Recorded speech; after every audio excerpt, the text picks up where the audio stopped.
రాష్ట్రాన్ని కాపాడుకోవడానికి రా కదిలిరా అని పిలిపిస్తే మహానాడును తరపించే విధంగా ఈరోజు మీరందరూ వచ్చారంటే చాలా సంతోషం. ఈరోజు చూస్తా ఉంటే రాజమండ్రి రంకేసింది, రాజమహేంద్రవరం దద్దరిల్లింది. మీ ఉత్సాహం చూస్తా ఉంటే ఒక పక్క సముద్రం, సముద్రానికంటే ఎక్కువగా జన సముద్రం మన ముందరకు వచ్చింది.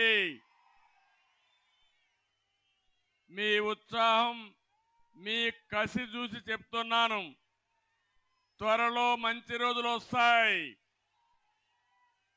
తెలుగుదేశం జనసేన గెలుపును ఎవ్వరూ ఆపలేరు, ఎవరికి ఆసక్తి లేదు.